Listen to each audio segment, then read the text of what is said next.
Jay, how we doing? Right, Jay. Listen, you are live. Made his experience in as a manager in football. I know people think sometimes that a manager has to manage like Real Madrid before he can take over Barcelona, whatever, that you know how it works on that level, but that's of course not the truth. It's really, he knows what he has to do. It just has to work out. That's how it is for all of us. That's why so many managers get the sack at one point. If some people internally lose the patience, then we have to go. But you never can compare these situations, and I don't think that they are too famous to make like quick, nervous decisions on that position. So they didn't have to in the last 20 years.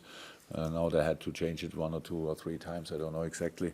That's how it is. But yeah, from my point of view,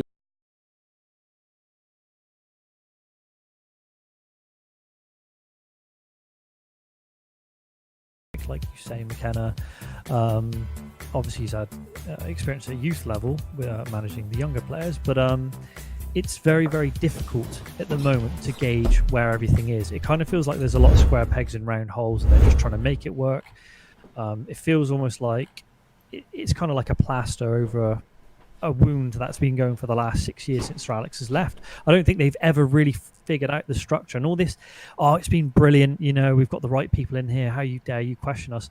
You've spent over 800 million and it hasn't worked so far. You know, Man City has spent more than that, but, you know, we're the second biggest spending in the Premier League. And we are absolutely nowhere near Manchester City. So you cannot say everything's brilliant from a board level or recruitment level. It's clearly not working. So something has to change. But at the moment, I don't know what. I don't necessarily think it's the managers. I don't think it's always the players. I think definitely the board is culpable. But I think it's just a perfect storm of very bad decisions in all the wrong places. Drew Baston says, Ole Gunnar Solskjaer is a genius. Mark Goldbridge, 2008-19 March. But I don't think I was the only one saying that in March. You know, I think what Ole Gunnar Solskjaer did from taking over to getting us in a top 4 race was absolutely fantastic. Redu Kabaza says, Mark, did you hear that Ole say that he thinks the structure is right at the club because the manager has final say? He is clueless. Yeah, he did. He took a lot of responsibility this week. But you know, I'll say this before the game now, just to leave people in no doubt, because if I don't know what I'm going to say in the match reaction, because I don't know what the result's going to be, I don't know how we're going to play. But my feeling on Ole Gunnar Solskjaer is I am pretty close. I'm pretty close to being Ole out. I've got to be honest, because what he said this week, I'd be a hypocrite. I said in the summer, if Ole Gunnar Solskjaer was responsible for that, register now needs to go. I never thought when I said that he was responsible. I thought it was the board as per usual. I still think it's the board, but for some reason Ole Gunnar Solskjaer has come out and said it's down to him to alleviate the pressure on the board, which I just don't get. But I will stand by what I've always said. I just do not believe that Woodward should sack another manager. I think he should be sacked before this manager. So that won't happen, but that's how I feel about it. Jordan Such says the only reason Ole hasn't been sacked yet is because he's a club legend. Nothing to do with results on the pitch or what might happen in 3 years' time. Watford sacked their manager after 3 or 4 games for bad results, and it's a joke. I mean, look, I don't think anybody disagrees with that, Drawty. I've said it many times. If Ole Gunnar Solskjaer wasn't a club legend, he wouldn't probably be in a job in the first place, because his CV just is non-existent. He got the job because he got the interim job for being a legend to just steady the ship. He did very, very well over 3 months, and they thought, let's give him the full-time job. That's how he's got the job. Yeah, but the first 17 games were so incredible. The amount of results, 14 wins, 2 draws and a loss. You know, anyone's going to get the job at that point. And I kind of feel like it's based purely on that they made the decision. They thought, well, this is clearly working. This is going really, really well. So he must be the perfect guy. Yeah. And since that appointment, it's just not gone that way. It's gone the complete opposite way. So I think to say, you know, he shouldn't have been given the job. He should have 100% been given the job because of those results. You're not going to not give it to that sort of turnaround. But Now it's kind of looking like I just think, his actual... I wanted him to have the job, so I can't be a hypocrite. I wanted him to get the job because that's what we wanted as fans. But I think also where they went wrong is they should have waited till the end of the season. That was the business decision to make. And in doing it in March, it burst the balloon. Yeah. I think if they hadn't given it him in March, the balloon would have carried on and we would have probably got top 4 and then you give him the job and then we're in the Champions League. I just think the timing, yet again, the board just make odd decisions. As fans, of course we wanted him to have the job. We can't be hypocrites. We did. But as a business, they should have waited till May, which is what Woodward said he was going to do. And then he didn't do it. And that's just another bad decision by the board. But we are where we are. We can't keep talking about the past. We're in the present. I have just changed the formation again. This is what I think it's this. A lot of people were pressuring me into saying it's going to be a 4-3-3. I've gone back to the 5-3-2 draw tee. I've put Twan-Sebi in the back 3 with Wan-Bissaka and Young as wing backs and McTominay and Fred holding with Pereira at 10 and James playing off Rashford. I think we're going to try and hit them on the break with the pace up the front. But some people think we might play 4-3-2 with Twan-Sebi in the midfield. What do you think? Because Ryan FDW says, I'm shocked if it's a back 5. I didn't see it coming. I'm going to say Young up top. I genuinely think because he was a winger earlier on in his career. I just think that's. Twan-Sebi is injured himself in the warm up. Oh, what? Are you serious? Well, this is what's being said in the live comments. Yes, and Sky have confirmed it as well. So Callum says you missed my super chat, fuming. I love you really, Callum. We do miss some. I'm sorry, it's just there's so many of them there. But Armand says Di Matteo was a better manager, but Rojo is in and Twan-Sebi is out. So I will change that. But that is that pretty much confirms that it was going to be a back 5 then. Yeah, but now you've got Rojo and Young. So the thing is, sorry, that's just. Rojo's not who I wanted on the pitch, but there you go. I mean, personally, I played Rojo at left back and then put Young up as left wing and then move James over to the right if you have to. I don't know, James is better on the left, but yeah, you're probably right. It was a back 5 then. Yeah, and you know what? People are going to use that as an excuse again. And can I just say, if that's another muscle injury, which it will be, this is not an excuse anymore. This is down to the coaching of the players. We pick up way too many muscle injuries for it to be about bad luck. It's not bad luck, it's bad coaching, and it's been going on. I'm not blaming Ollie for this, it's been going on for bloody years at United.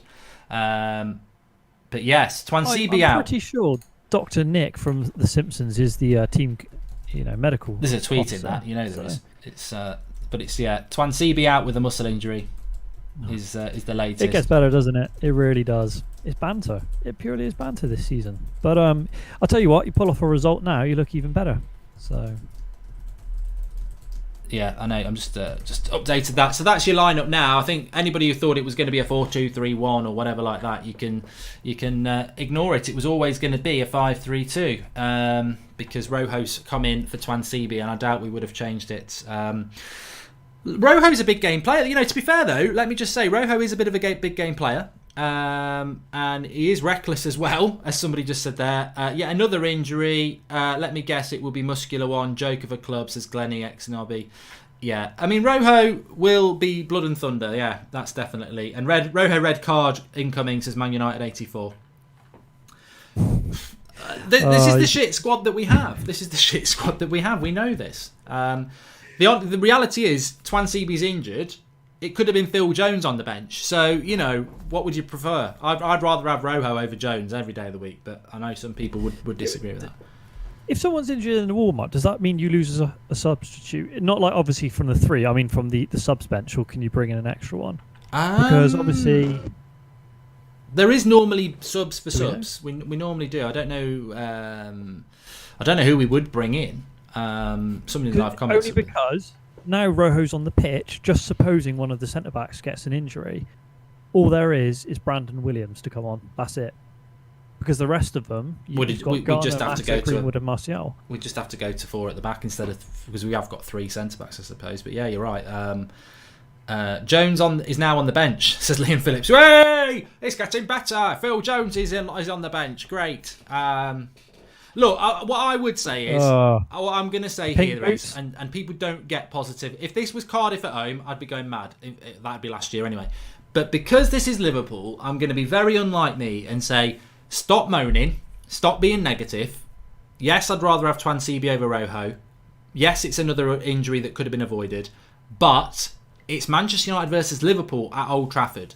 I don't want excuses. This is the game that everybody should be organised, giving their best and getting something. So I'm not going to have it as an excuse. Dipanshu Kumar says, 2 wannabe red card players. Ollie is at the bull cart. Martin Atkinson is a bit of a prat, let's be honest. But Clown Pants is on the bench, says Quastravovi. Pink boots on. He don't wear pink boots anymore. He'll never wear pink boots again. And I wonder why.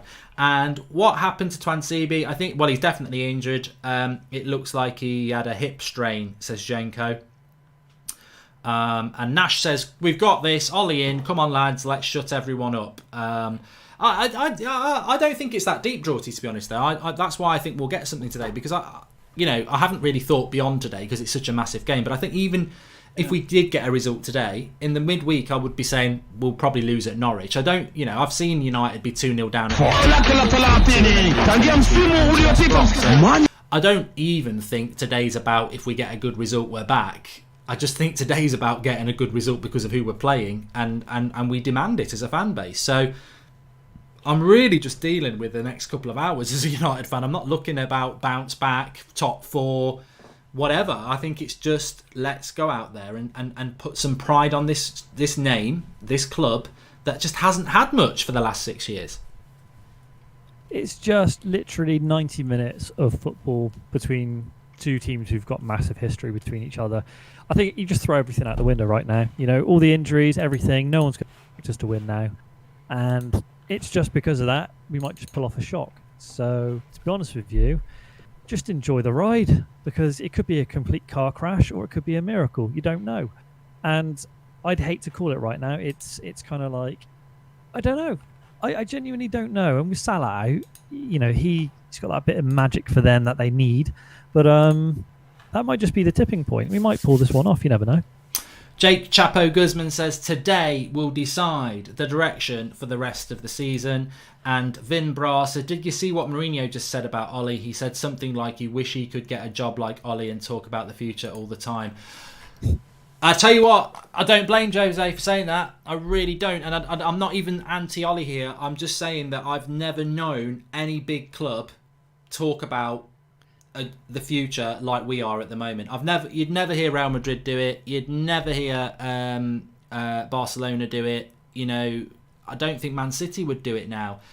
I just don't think Juventus wouldn't do it either. It's not really a big club thing to do to say, yeah, we got 2 years. So Pogba's on crutches. I've just seen him there, so he's nowhere near being fit, is he? So yeah. So look. Final thoughts from you, Draughty, before you go. Like I said, probably a 1-1 draw. I think we're just going to defend for our lives. Probably hit them on the break. Liverpool a little bit down from not having Salah, so their firepower isn't as potent as what it normally is. But they just need to keep their eye on Sadio Mane, and hopefully, Harry Maguire can shepherd him into his pocket or something. But yeah, 1-1 basically. I'm just expecting a tight game. I think everyone's expecting some massive result, but it never works out like that in these games. Okay, mate. Well, I will speak to you in a bit. Thanks for popping on. And let's hope that we get something. Thanks for coming on, mate. Yeah, let's hope you're not stressing out by the end. Well, I don't know what to expect. I go into most games like that. We'll see what happens. Yeah. Well, have a good one, and we'll see how it ends in just over 2 hours' time. Cheers, pal. Right, okay, so Twansibi injured. A lot of people in the live comments. As we know, if you're reading the team news next to me, you'll know that Twansibi is no longer there. He was. That would be that's it's disappointing. But I'm not using it as an excuse. That's what you have a squad for, isn't it? And let's be honest, a lot of these injuries are self-inflicted. They are, because we've basically overtrained our players in the summer to try and get them fit, and now we're paying the price 2 months into the season. There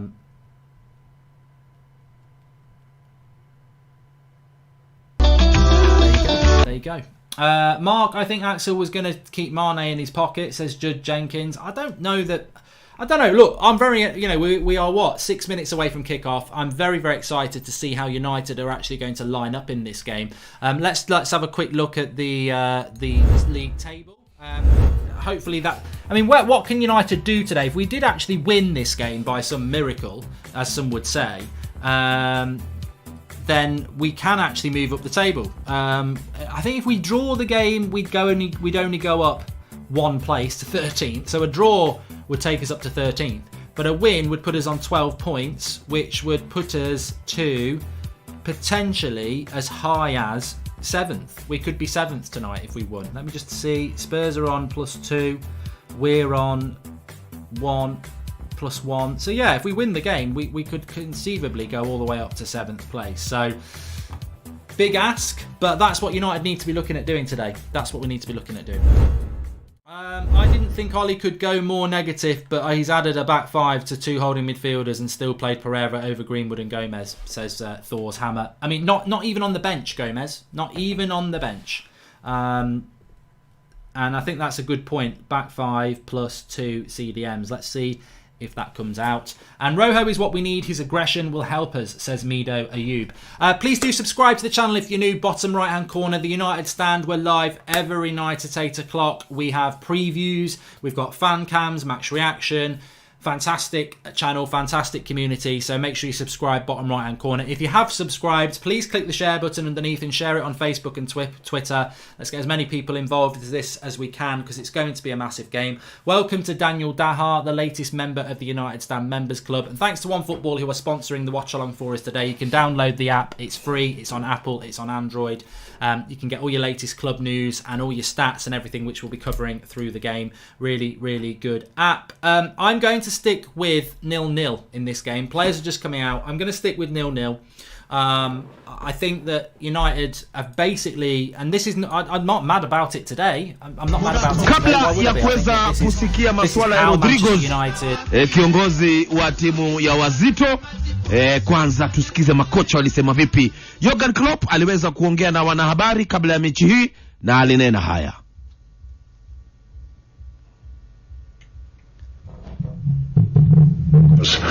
We like to create and use atmosphere in our stadium, the Anfield, which is incredibly helpful. But Old Trafford is not too bad as well in that department, and so I'm sure they are all on their toes. They are ready. They wait for us. They're waiting for. They said it. They said that we are the perfect opponent now. These are all things you can see like this, of course, but you don't have to see. So I don't think there are a lot of teams who would love to play against us in the moment. It looks like Man United is the only one who wants to play us, and we have to make sure that that is a misunderstanding. But it's just normal. I would do the same, exactly the same if the situation would be the other way around. This is the game. We can change the world. That's exactly how I would prepare it, and so why shouldn't Ole do that? And I can see that. Na kocha mkuu wa timu ya Liverpool alipokutana na wanahabari naye wana Manchester United kabla ya mechi, kocha mkuu Ole Gunnar Solskjaer alinena haya. They know when it's Liverpool coming up, it's a game that's going to be watched by so many. And when you sign for Man United, this is the first one you look forward to every year when the fixture list comes out, because at home against one of the main rivals has always been a big fixture, and it's a chance for them to, as I did in a couple of times, to get in the history books, because you can score a winner against Liverpool. That's always going to be there with them. But winning games is the biggest thing in football. That breeds confidence. That's when you get a good mood, and then you can smile happily. So it's a determined bunch of players. And a determined club, but you can't say that we walk around smiling at them all the time.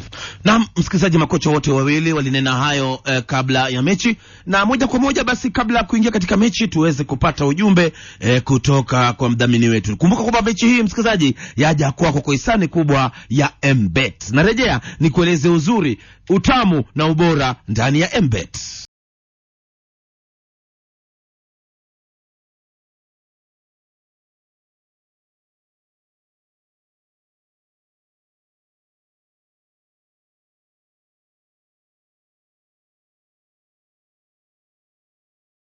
kumbuka kwamba ni mechi ambayo haijakuwa kwa hisani kubwa ya Mbet, mtandao bora, mtandao mkubwa, mtandao ambao kwa sasa unazuzua nchi nzima ya Kenya. Karibu ndani ya Mbet, number 1 sports betting company in Kenya. Furahia mazuri kibao ndani ya Mbet. Cheza bet zako na Mbet. Jiunge sasa kwa kutuma SMS ya neno jambo kwa 79888. Kumbuka kwamba ndani ya Mbet kuna kitu ambacho kinaitwa karibu bonus. Pata karibu bonus yako. Jiunge na Mbet sasa. SMS neno jambo kwa 79888, kisha weka deposit ya shilingi 50 kwenye akaunti yako. Unapoweka unapata karibu bonus papo hapo. Tumia M-Pesa au Airtel Money yako wakati wote unataka kuwekeza. Kumbuka kwamba paybill number ni 298888. Account weka neno deposit. Na moja kwa moja msikilizaji, tunaingia kiwanjani. Wakati naangalia upande ule mwingine, nikupe lineup. Mechi tayari imeanza. Manchester United mchumani yuko David De Gea, mbili anapiga Aaron Bissaka, Victor Lindelof, Harry Maguire, Ashley Young, Scott McTominay, Alex Tuanzebe, Fred, Andre Pereira, Marcus Rashford pamoja na Daniel James. Liverpool mchumani yuko Alisson, Trent Alexander-Arnold, Joel Matip, Virgil van Dijk, Andrew Robertson, Jordan Henderson, Fabinho, Jorginho Wijnaldum, Sadio Mane, Roberto Firmino pamoja na Divock Origi, ambaye asili yake ni maeneo ya Ziwani hapa Nairobi. Mechi imeanza msikizaji. Wakati nitakapata fursa nitakuwa na kueleza kuhusu Rodriguez, kiongozi wa wazito, na Daniel kifagio cha chuma kinatembea katika timu ya wazito baada ya kura sakafu hiyo jana walipocheza dhidi ya timu ya wazito. Na mimi bado nasema kwamba shida ndani ya wazito bado iko ndani ya wazito. Nitakuwa na kueleza kwa nini. Maana usajili ambao ulifanyika wazito, kuna makocha ambayo hata wako wanajua kila nani unasajiliwa. Unasajili wachezaji 17 ndani ya timu na kocha hajui. Mashallah. Mimi nampa jina Rodriguez. Kifagio ya chuma bado itafanya kazi. Dakika ya kwanza na katika msikizaji, nielekee katika uwanja wa Old Trafford baada ya kichapo cha jana. Mzee mnyama, wazito sasa kocha wote wametembea. Fred Ambani pamoja na wenzake ametembeza benchi nzile ufundi lesi. Jamani, na wachezaji hawezi wafukuza, si bado wana mkataba. Kwani kocha yuko na mkataba? Unalipwa pesa yako. Unajua yule jamaa ana pesa. Si mimi basi atakulipa, anakuambia kafanyia kazi mbele pesa hii. Nenda bwana mtaji. Nilikuwa nafuatilia timu yake, si hata mimi anifurusha nipatie yangu. Nyinyi ndio wale ambao mnamwaga chumvi mbaya kwa timu. Haya, mechi inaanza msikizaji. Nitakupa fungo la kwanza kabla mwenzangu Diblo kuweza kuimwaya hapa kiwanjani kuweza kupatia fungo la pili, ikiwa hii leo kama kawa Manchester United akiwa nyumbani anavaa jezi nyekundu, kaptula yake nyeupe, stockings anavaa stockings nyeusi yenye michirizi mieupe, inaitwa nyonginyo kule mtaani. Na mwana Liverpool kwa leo anavaa jezi nyeupe, kaptula yake nyeusi, stockings nyeupe. Ikiwa basi ni ndani ya mechi ya ligi kuu kandanda Uingereza, ikiwa mechi ya leo hii ni mechi ya 246 kati ya mechi 380 ambazo zinachezwa msimu mmoja katika ligi Uingereza. Ikiwa basi tutakuwa tunakupatia mechi hii nikiwa na mwenzangu Diblo mwana wa Kaberia. Anakuja kurusha mpira kule Wan Bissaka.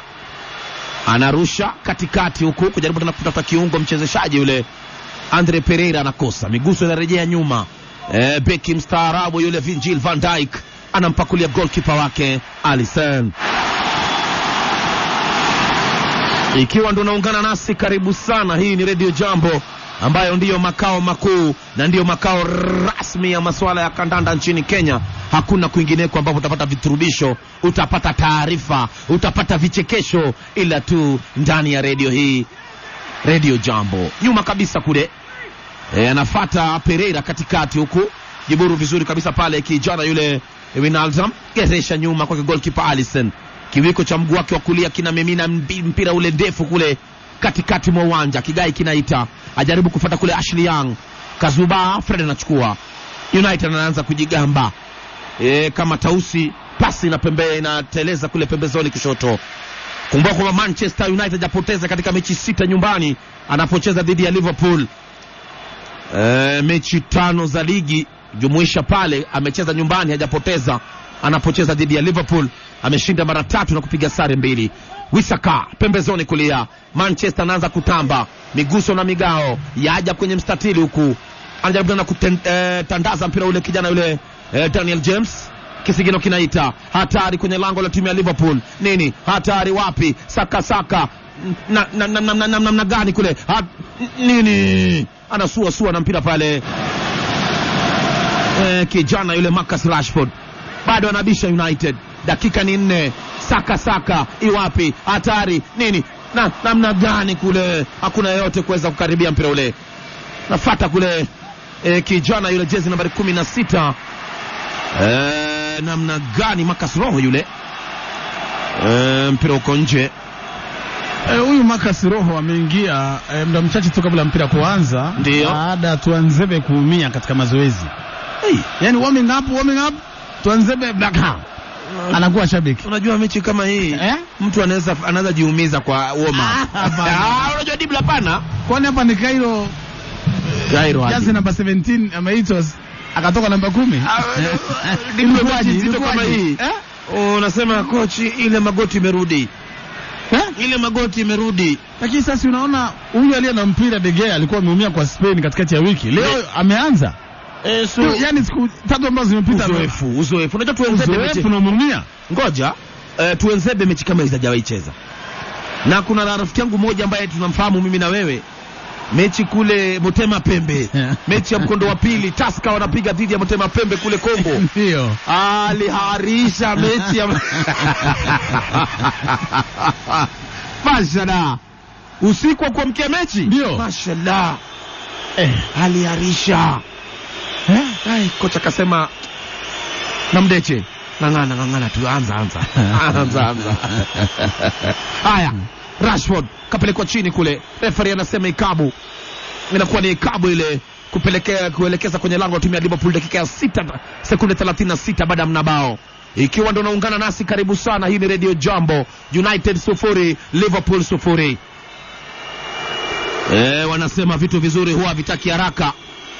Wengi wa mashabiki wa United walikuwa hawaipendi siku ya leo, lakini Mungu anasema siku yangu nani ataipinga? Kweli. Nani ataipinga? Miguso yaja. Pembezoni kulia kule Wisaka. Kiwiko cha mguu kulia. Hatari kwenye lango la Liverpool. Nini? Atokeza uzuri kabisa pale kijana yule Van Dijk na kuweza kuondoa ule mpira. Baada anabisha United. Chini ya mguu wake Fred. Tandaza mpira pembezoni kule Marcus Rojo. Nini? Anampisha kule Ashley Young. Young anatoa pasi kule, mpira unaenda nje, utarushwa tena. Za siku ya mashujaa kule maeneo ya Mombasa nimefurahia sana. Nasikia umetajwa. Mimi natajwa, mimi ni shujaa. Kutetea wachezaji. Nani anitaje? Hawa machairman wa KPL wanitaje mimi Arocho? Labda umeingiwa na kiwewe. Namna gani wewe bwana, unaniharibia jina, unaniharibia siku. Ukitaja na kuharibia vipi? Bisaka. Namna gani? Hatari kule kwenye lango timu ya Liverpool. Anaingia kule, namna gani? Analeta minus rojo. Kitu kinakuja kikibusu nyasi. Atokeza uzuri kabisa pale beki mstaarabu Joel Matip na kuweza kuondoa mpira nje. United anabisha dakika ya 8. Fred kwenye kigai. Jaribu kuweza kutuliza ule mpira, anapelekwa chini. Referee anasema ikabu nyingine ile kuelekeza kwenye lango la timu ya Liverpool. Ikiwa ndo unaungana nasi karibu sana ndani ya Radio Jambo. Ikiwa United hadi sasa katika ligi hii ya Uingereza ameweza kufunga mabao 1998. Na basi ikiwa atapata mabao mawili hii leo, United atakuwa timu ya kwanza katika ligi ya Uingereza hii kuweza kusajili mabao 2000. Ikabu sikiza, United anapiga tapiga tu yule mdogo kitana Daniel James. Ana mimina nini? Hatari wapi? Namna gani anapiga laza safi kule. Kijana yule Andrew Robertson. Diblo angalia alicheza vizuri sana kule. Amejituma. Angalia basi utapata kwa dakika hizi kama 8-9 Manchester wako on top of the match. Na wanapeleka mashambulizi kwa kweli katika lango la timu ya Liverpool ambao wanashtua watu kwa kuvaa mavazi ya Tottenham Hotspur. Haya, anajibu mipigo na Liverpool kule. Firmino yule msikilizaji anajianguka kule pembezoni kushoto. Unajua kocha wangu ilikuwa ukipiga mpira mwenyewe hakuna hapo. Ni timu gani kocha anaongea? Kocha wangu Sindwendo ama ilikuwa timu gani? Haikuwa Sindwendo. Ilikuwa timu gani? Jina la timu linabanwa kwa sababu za kiusalama. Sababu za kiusalama. Usalama gani? Kwani ilikuwa na hii hegi ndege bure rafiki yangu. Dakika 10. Napenda sufuri. Mtamtaja nitembee kwa ndege rafiki yangu. Wewe yako hiyo makosa yako bwana.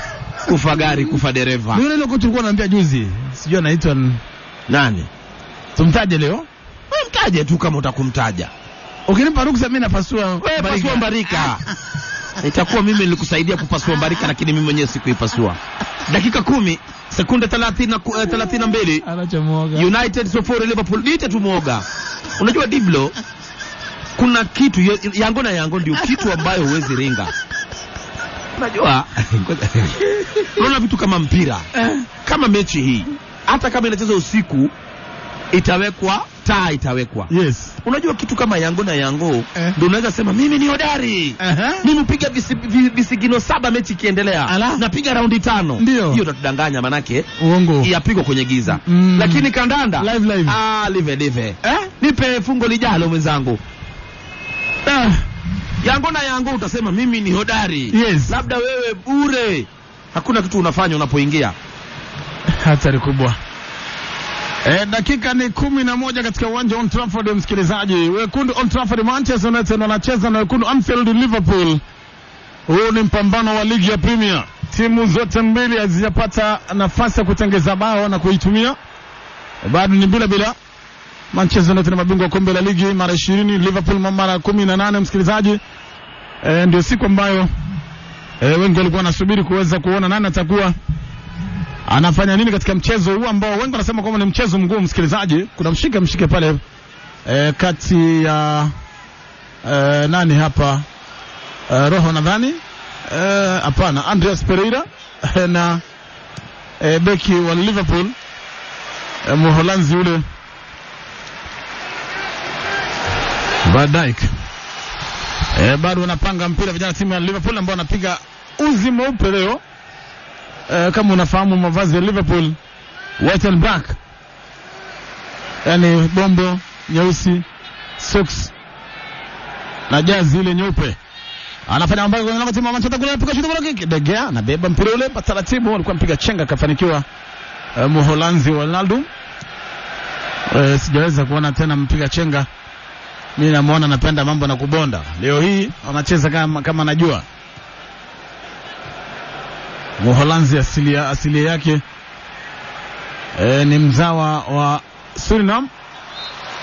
Wanaanza tena vijana timu ya Manchester United. Kumbuka kulikuwa na tieti kwamba mchezaji mtunza mlango wa Manchester De Gea atakuwa anacheza katika pambano hili.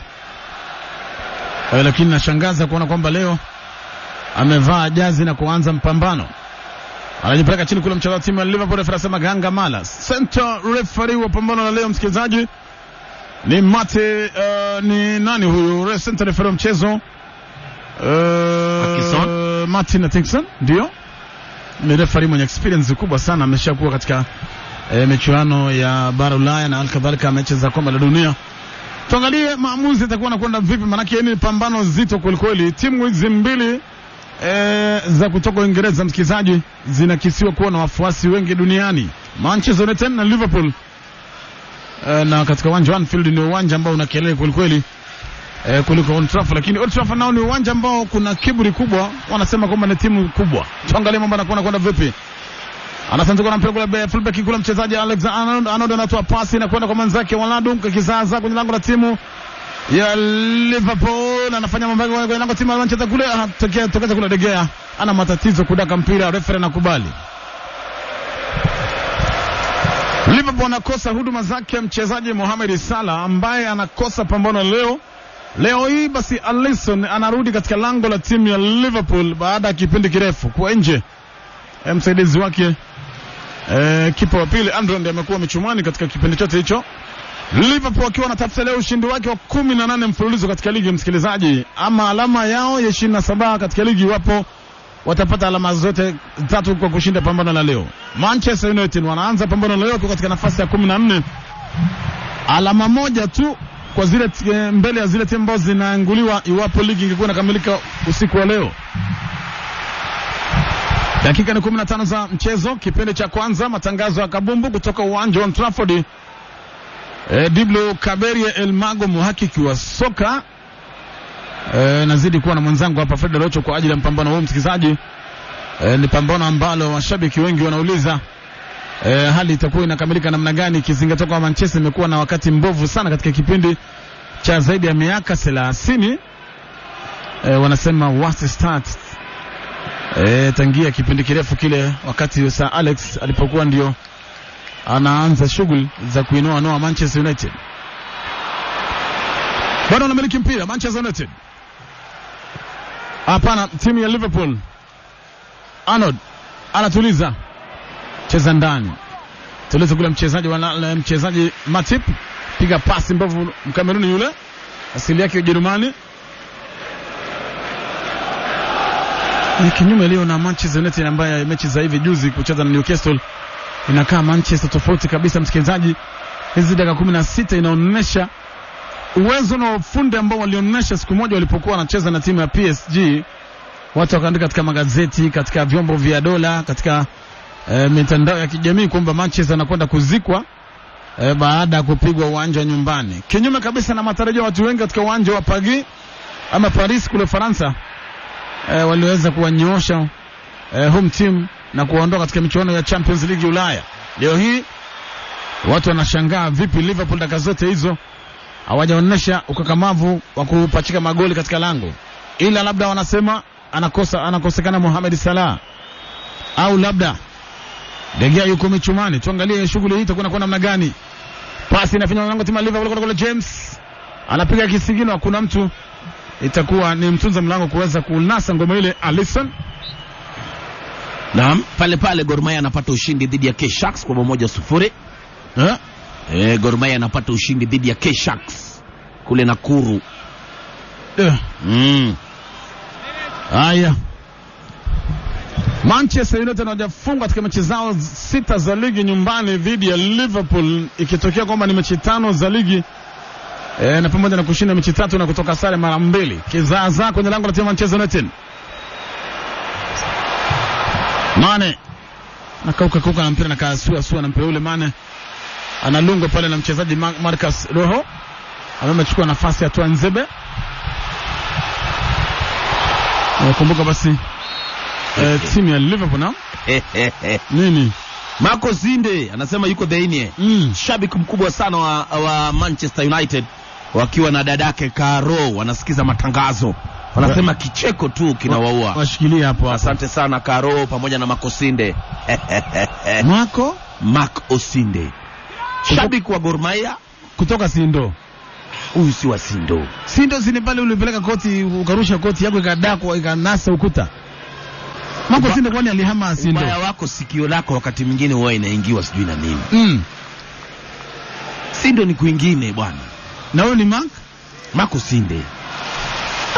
Okay. Nilikuwa nafikiri mtu kama anaitwa Yugis kwao ni Yugis. Wewe unatuacha. Kwa bench mimi naacha niingia kwa mchezo.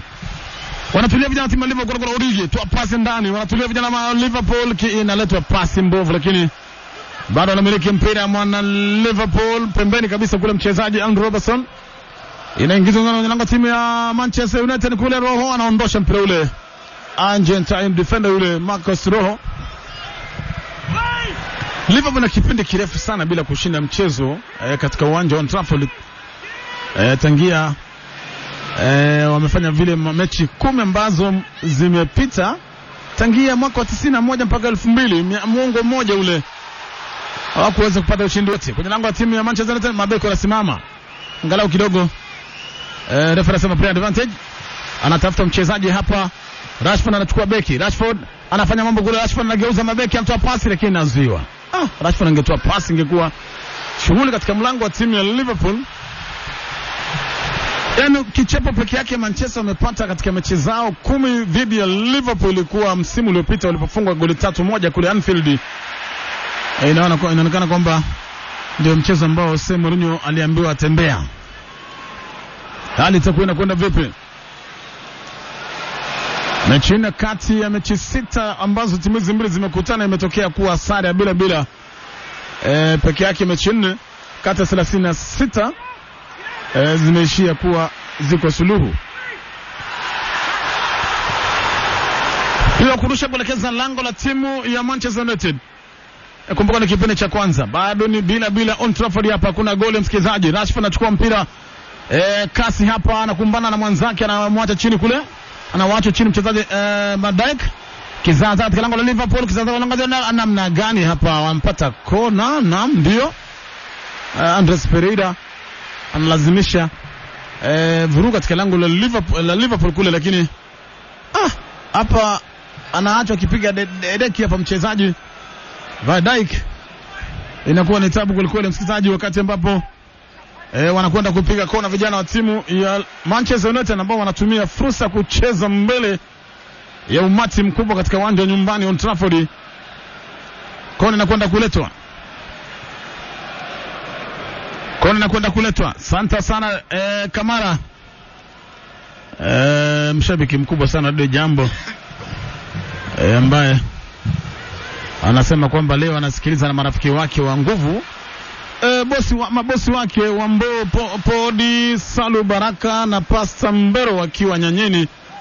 Wanasema redio jambo iko sawa sawa. Nyanyeni Gikomba, Nyanyeni pande kingine. Anaitwa Kamara. Deo Kamara, maeneo ya Gikomba. Shabiki mkubwa sana redio jambo na matangazo ya mpira. Wambo Podi, Salu Baraka na Pasta Mbero, maeneo ya Nyanyeni. Mwanzamu Kirumba alikuwa anauliza Afrika. Namuona PK. Mwanzamu Kirumba anasema yuko ndani vile vile. Asante. Dakika ni 21, sekunde 59. Kipindi cha kwanza uko ndani ya Radio Jambo, ikiwa ndio makao yako makuu ya masuala ya kandanda nchini Kenya. Ikiwa basi tunazidi kupatia tukio katika mechi hii ya 246, awamu ni 28 ligi kuu kandanda Uingereza, ambapo hawa mahasimu wawili wanapokutana mara nyingi huwa na mambo pembezoni huko, anajaribu kubisha Mwana United, lakini basi uwiano na mawasiliano kati ya mchezaji yule mchezaji Victor Lindelof pamoja na mwenzake Marcus Rojo kidogo inaleta shida, na goalkeeper anatokeza pale Alisson na kuweza kuganda na ule mpira. 22 dakika kipindi cha kwanza. Radio ni Jambo. Mimi ni wako Arocho nikiwa na mwenzangu hapa Diblo, anaenda chini kule kijana wa Wijnaldum. Sikiza Ikabo napiga. Joro Nekimema anauliza Arocho, football sio nini? Anauliza Arocho, football sio nini? Football sio yango na yango. Yango na yango unaweza danganya watu kwamba mimi hodari sijui nini. Football inachezwa live. Yango na yango unaweza sema mimi napiga raundi 3 kabla dakika 30. Lakini mpira mashallah yachezwa mchana. Yes. Wisaka tanua uwanja hapa pembezoni kulia kule, kachezewa visdam, referee asema ikap na mpira kurushwa, kumradhi. Alimsakama kule Van Dijk, alimsakama yule bamdogo kijana Daniel James, mpira ukaenda nje. Kuna rafiki yangu mmoja anaitwa Maina akawa West derewa Uber, ndio anasema kwa mara ya kwanza anasikiza matangazo ya mpira ni kama anaona live kwa screen. Zidi kusikiza, manake hakuna kwingineko ambapo atapata viturubisho kama hivi. Saka yaja kwenye lango la timu ya United kule. Bisaka anampakulia goalkeeper wake David De Gea. United hajaweza kufunga mabao mawili na zaidi kwa mechi zake 10 ambazo amecheza, iwe ni League Cup iwe ni ligi. Basi ndio rekodi mbovu ambayo ameweza kuorodhesha tangia mwaka 2007. Manake imekuwa ni timu ambayo kwa sasa kufunga mabao ni nadra sana. Na basi hivi majuzi alipocheza katika michuano yake ya kimataifa, mchezaji Marcus Rashford baada ya kupiga bao, alipoongea na vyombo vya dola akasema basi amerejea na kufunga mabao na ana imani katika mechi ambazo zinakuja atakuwa anaifungia klabu chake cha United mabao. Roho anarusha mpira ule, yaja pembezoni huko, kiwiko cha mguu wa kulia kinatuliza chini ya mguu wake kule. Ashley Young, Herrera akigawa, yaja katikati huko, anaingia kule Lindelof, hatari kwenye lango timu ya Liverpool, anakuwa mchoyo kule Lindelof. McTominay yule kumradhi, manake pale alikuwa na nafasi nzuri sana ya kuweza kumpisha mwenzake. McTominay angeweza kuangalia upande huu mwingine, manake walikuwa wamesakama vizuri kabisa wana United, lakini basi hakuweza kumuona Daniel James. Mpira ule akaupiga moja kwa moja kwa mikono ya goalkeeper Alisson. Tulikuwa tunauliza my hero nani? Leo ni siku ya mashujaa. Shujaa wangu mimi anaitwa Mallorca. Mallorca nani? Watu wengi wanasema Mallorca, lakini inaitwa Mallorca. Jana kumfunga ndio my hero. Real Madrid ndio my hero. Unajua holiday zangu nataka kwenda Mallorca. Huko ni maeneo ambayo yani kama Lamu tu, yani kuna mashua na nini. Unaona mabichi ya kisawasawa, white sands nini.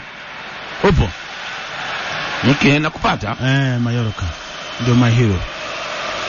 Na msikizaji wangu wa Radio Jambo Santa, unajua ulikuwa unataka niseme mwanasiasa fulani, maana nani unamtaja mwanasiasa? Sijui chairman wa timu gani KPA. Mimi niondoe hapo, wewe baki na chairman, mimi nabaki. Lakini siku hizi pia wameshika masikio, manake hakuna pesa, allowance ilikwisha. Hakuna Albandis siku hizi yuzi wamekuwa mkutano akaangaliana tu. Hakuna anayetoa mambo na senti, walitafuna yote. Na kikao kimoja walikuwa na karibu nusu milioni kikao kimoja. Machiaman. Dakika 26 nadhani wanacheza wao. Kipindi cha kwanza hichi. Mimi naitwa Arocho nikiwa na mwenzangu hapa Diblo Mwanakabera. Kuna mchezaji huko chini James yule kaviogwa, referee anasema ikabu nyingine ile. Ikiwa atapata ushindi hii leo mwana Liverpool, msikizaji, atakuwa anaorodhesha ushindi mara 18 kwa mpigo kwenye ligi. Atakuwa anasawazisha rekodi yake mwana United, rekodi ya mwana Man City kumradhi, ambaye aliandikisha kati ya mwezi wa Agosti hadi Desemba mwaka 2017 ya kuweza kupata ushindi mara 18 kwa mpigo kwenye ligi ya Uingereza.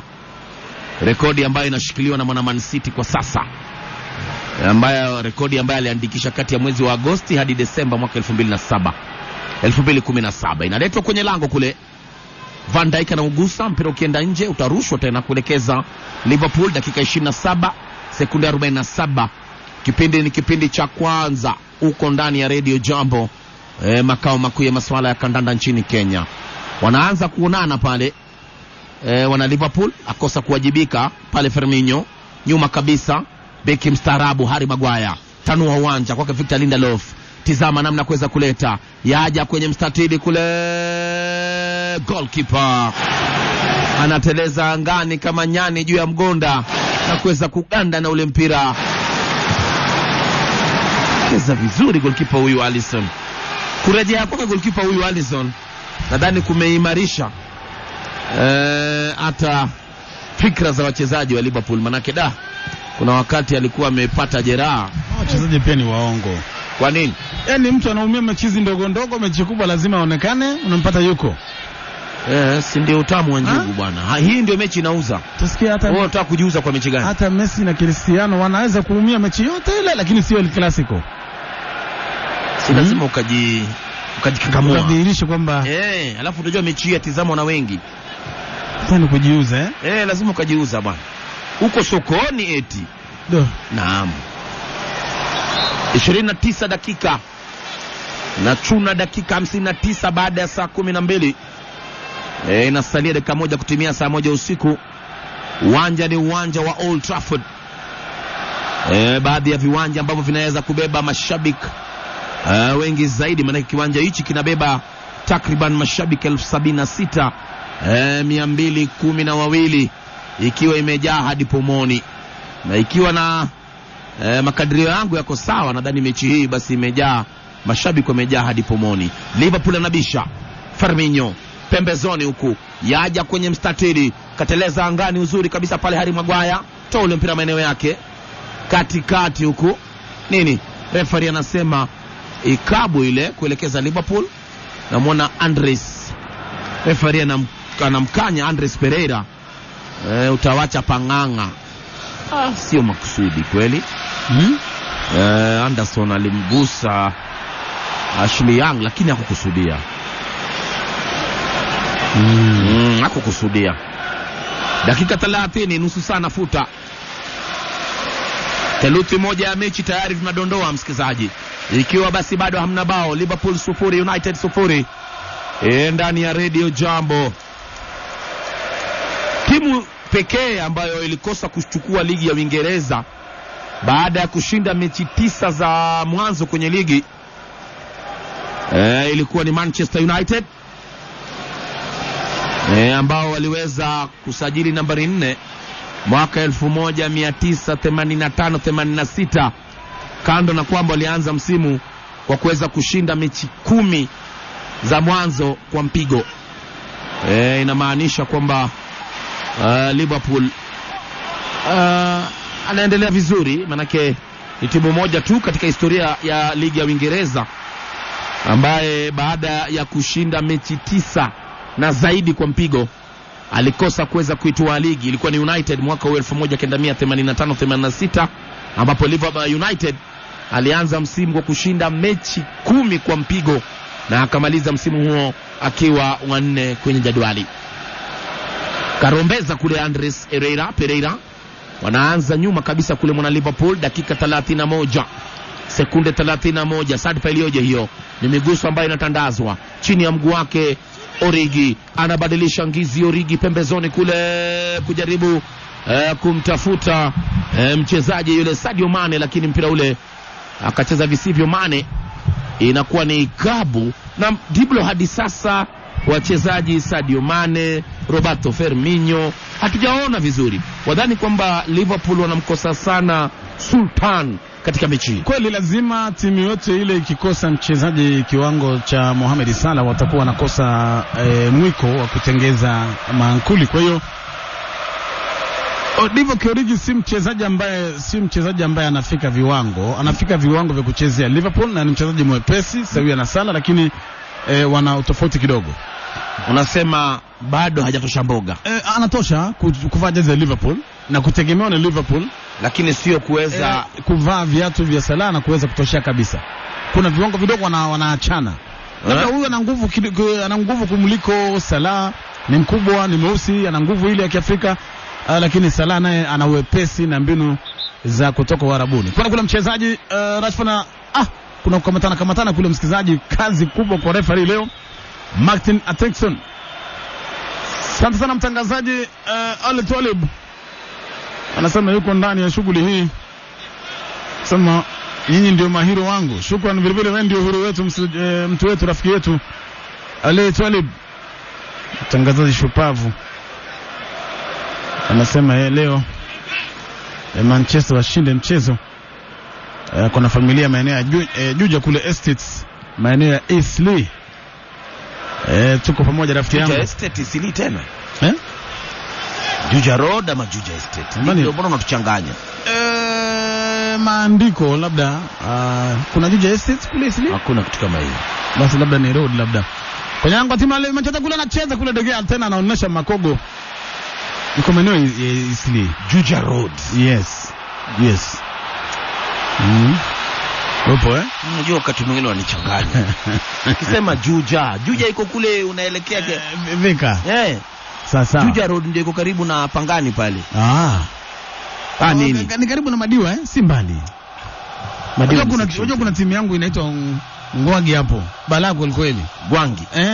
Oje huko iona wewe? Gwangi iko Madiwa, iko Majengo. Ndio nasema ukitoka Majengo baina ya Majengo na hapo kwa jeshi hapo. Sli. Siwe vipi? Ndio. Nimeachia punda mzigo. Maana yake utanifanya kichwa ianze kuniuma hapa.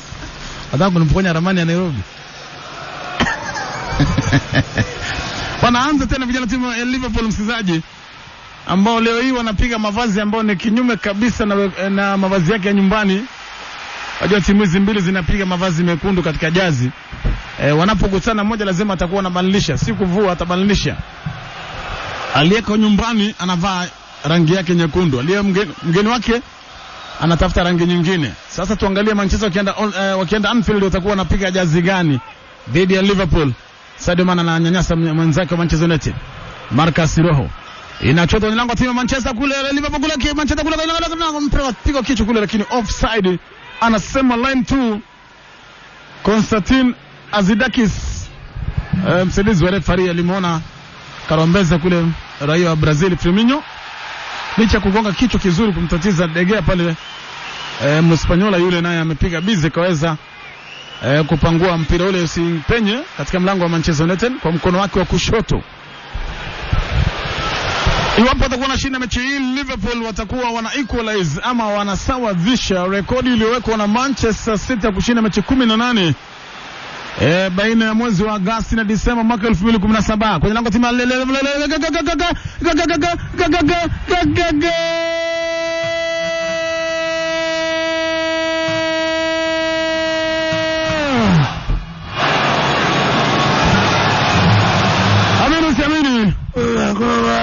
Aya mazini aya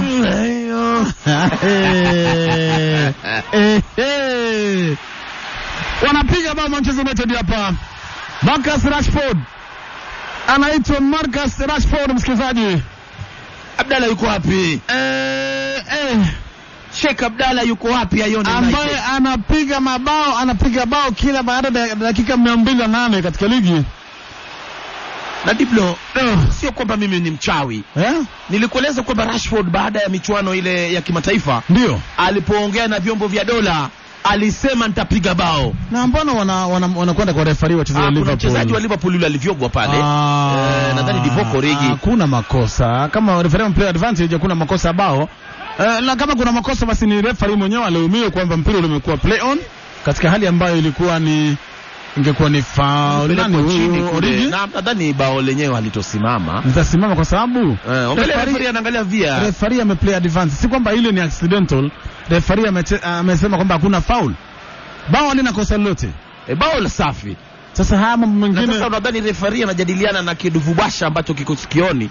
Nadhani katika ile hali ya kuweza kuangalia VAR. Diblo, ndio maana nimekuambia hii VAR inaharibu mpira. VAR inasema ukweli. Sasa hapa inasema ukweli vipi? Inasema ukweli kwamba kulikuwa na foul, referee akachelewa kutoa foul. Sasa kama ni play on basi ni bao. Si ndio mimi nasema. Unajua uko nami lakini ni vile unielewi. Referee alipocheza manake mpira umesimama msikizaji. Lile bao ni kama limehesabika ama bado hajahesabika. Bao litasimama. Katika ile build up ya kupiga bao Manchester United walikuwa wamefanya makosa. Lakini sasa referee ana sheria moja inamwambia kwamba unaweza sema play on. Referee anakubaliwa kutumia common sense. Naam, limesimama. Utabishana na VAR wana Rocho, nikuachie niachie. Utafanya kama nipige mawe niweke mawe hapa. Wewe ndio VAR. Ngoja tu siku utaenda stadium. Manchester United msikilizaji wangu. Timu kubwa hawa ni Manchester United. Wanaonyesha dhahiri shairi kuweza kukabiliana na Liverpool dakika 38 za mchezo. Hii Manchester kupigwa na kina Newcastle. Sio Manchester. Diblo. Hii Manchester kungangana na Liverpool. Ndio nasema. Hii ndio Manchester. Ndio mambo yanasabadilika. Lakini hii ndio Manchester United ambayo inadhihirisha kwamba ni timu kubwa kwa vitendo. Upo. Kumfunga Liverpool sikia mara mwisho walifungwa na timu gani? Mechi 8 mfululizo, mechi 10 na hii ni mechi ya 18. Dakika 38 za mchezo, kapigwa kiatu kwa kateremka mchezaji Origi. Katika ile hali ya kuweza kuchukua mpira ule, referee akasema sijaona makosa yote msikilizaji wangu. Kuna mshike kuna mtu yuko chini kule Marcus Rashford. Nini imetendeka? Kuna mambo yameanza mpira hapa.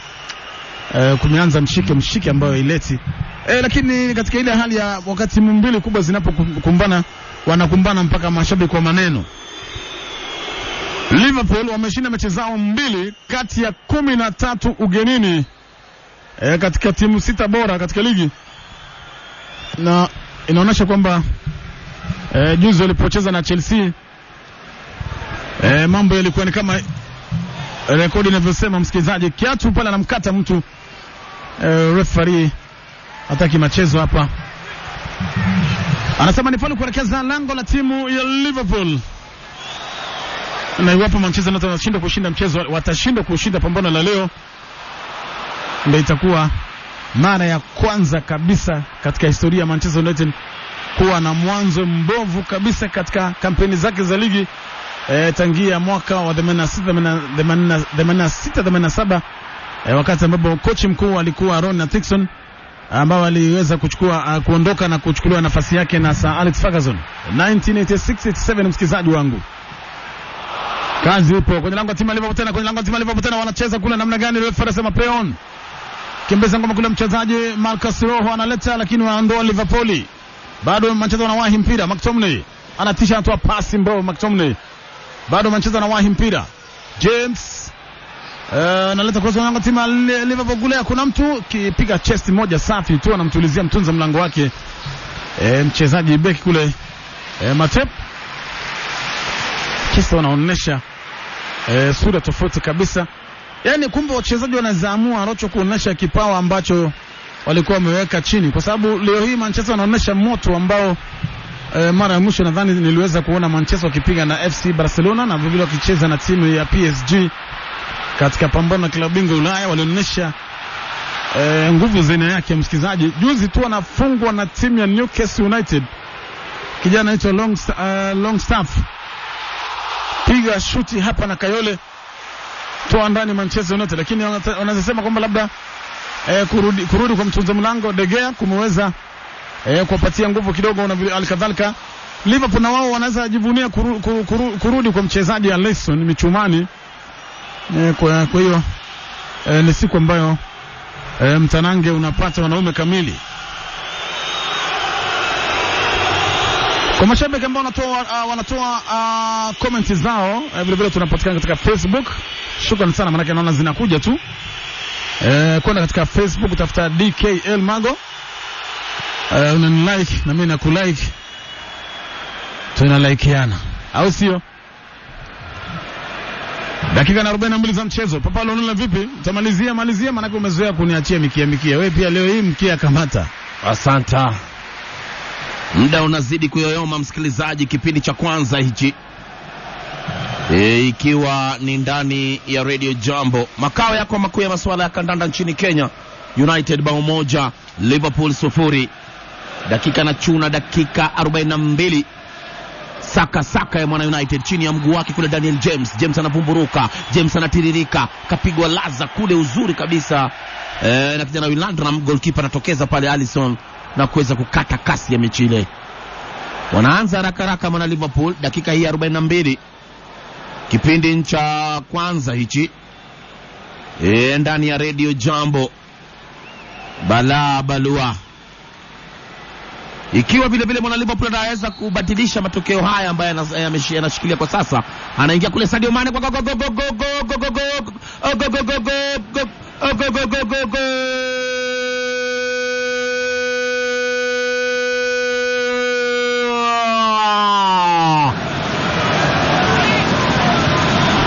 Wahed msikilizaji, Wahed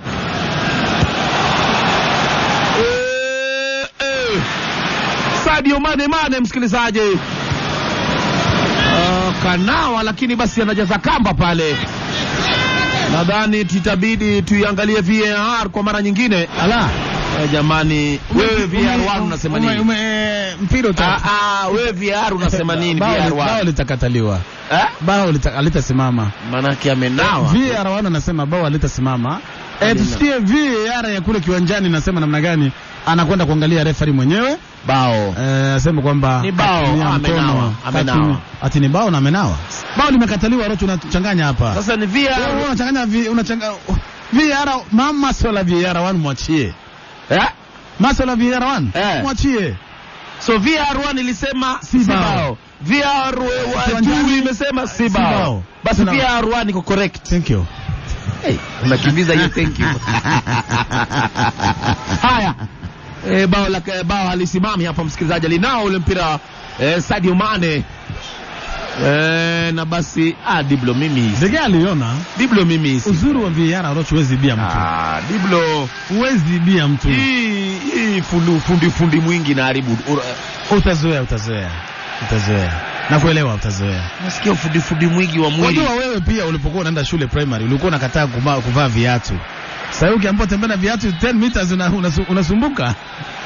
Unasikia jamaa anasema ufundi mwingi wa mwili utawasha. Shughulikia ile mali uliyolipia. Hizi ufundi mwingi uwanjani. Ufundi mwingi wa mwili utasha. Shughulikia. Haya, 1-0. Dakika 45 inakatika msikilizaji. United 1 Liverpool 0. Tapiga dakika 1 ya Oshe. Ikiwa hadi sasa bao ni 1-0. Ndani ya Radio Jambo. Nyuma kabisa huku. Wakati wowote sasa basi tutakuwa tunaelekea mapumzikoni. Anaingia mwana United kwenye mstatili. Hatari kule. Kona. Analeta kitu rojo huko. Kijana huyo Daniel James anasumbua sana kulia huko. Analeta kitu kimo cha kuku. Kinagusa kikienda nje, sikiza kona nyingine. Diblo United amchanganya sana mwana Liverpool. Hajatulia mwana Liverpool. Wajua watu wengi wanasema kwamba Liverpool inaweza piga mtu yote duniani. Ikatamba uwanja wote ule. Lakini sio Old Trafford. Upo. Sikiza kona atakuja kupiga Ashley Young. Wakati wowote sasa basi tutakuwa tunapumua. Yaja kwenye mstatili nini? Cheza kwa kichwa kule kijana Van Dijk na kuweza kuondoa ule mpira maeneo yake hatari. Wakati center referee anasema Rocho nimekusikia. Martin Atkinson anapuliza kipenga chake cha kupumua, ishara kwamba half time inatimia. Ikiwa Liverpool 0 Manchester United bao 1. Na kabla ya kuweza kufutua nyunyu nizidi kukumbusha tu kwamba ni mechi ambayo yaletwa kwako hisani kubwa ya Mbet. Na basi kila wakati kila siku Mbet yakupa loyalty bonus. Kila unapocheza tiketi 10 tu unapokea bonus yako bure. Kumbuka pia kuna kitu ambacho kinaitwa Perfect 12 in jackpot ya kila siku. Manake ni jackpot ya kila siku ambayo ni Perfect 12. Cheza Perfect 12 jackpot kila siku ushinde mamilioni ya pesa na shilingi 50 peke yake. Mechi 12 rahisi kabisa. Furahia bonus. Pia ukipata mechi 9, 10 au 11 unapewa bonus.